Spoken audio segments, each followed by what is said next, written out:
Accordia, the landscape of Ireland is imprinted with the legends and legacy of our revolutionary patriots.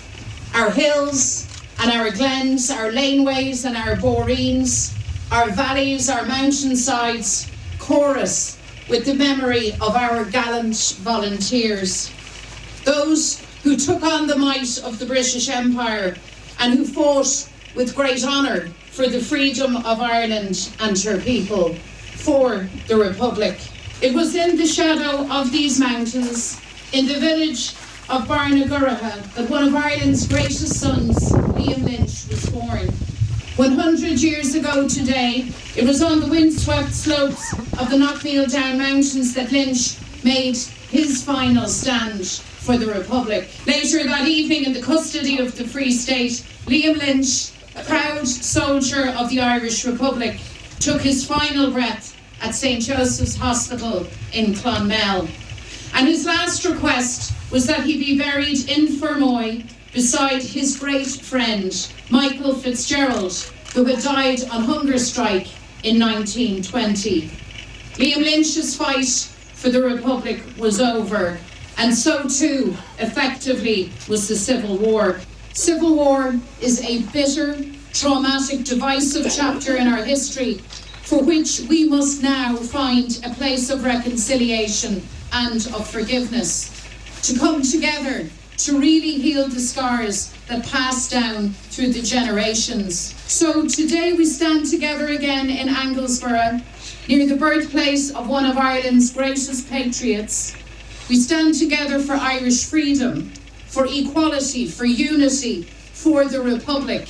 And we stand also for reconciliation, for a new understanding to find common purpose. We are mindful of the past, and together we seek to chart a new future.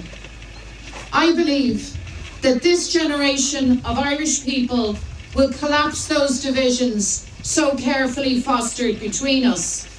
I believe that we will achieve a real union between the orange and the green, and between all of the communities of Ireland. We will build a nation home for all our people.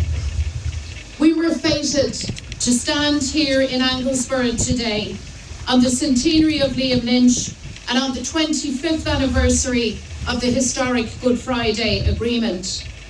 It is our presence here with hopeful hearts that connects the branches of our history. The Good Friday Agreement delivered peace, transformed Ireland, and shines still as a beacon of hope for the future. And thanks to courageous peacemakers, an entire generation has now grown up free of conflict. So today's political leaders now owe it to a new generation to recapture the spirit and determination of 1998. We owe it to our young people to make progress happen.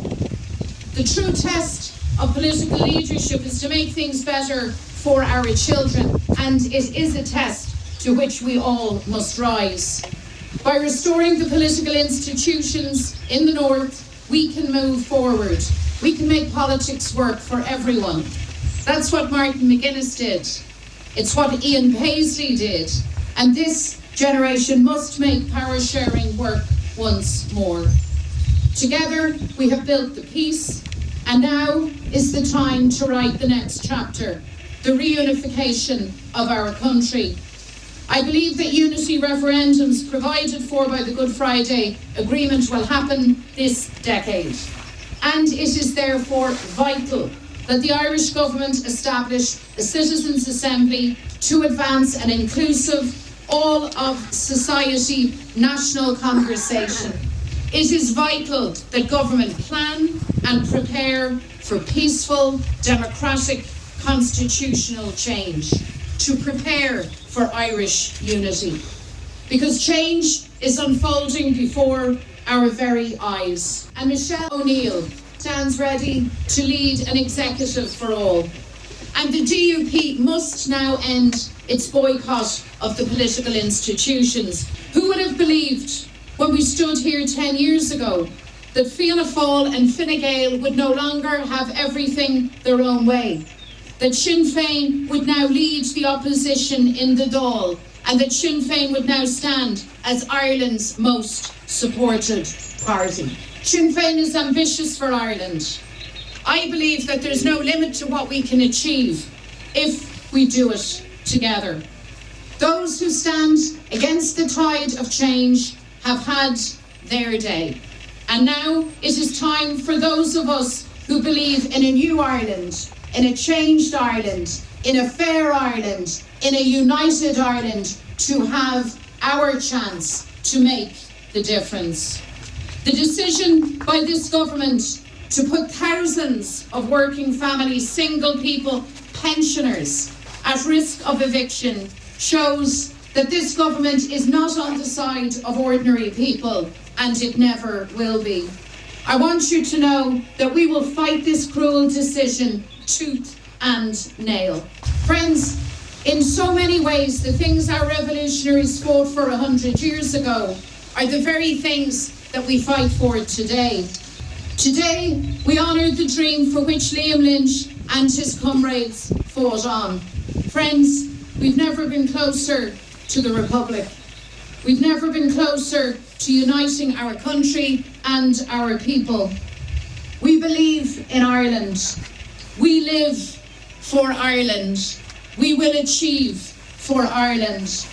And with one final generational effort, together we will realise the Irish Republic in our time. And then, and only then, can the epitaph of Liam Lynch and all our patriot dead be truly written. Arriving le Chéile on Foblacht Abu Gurmila Mila Mahbub.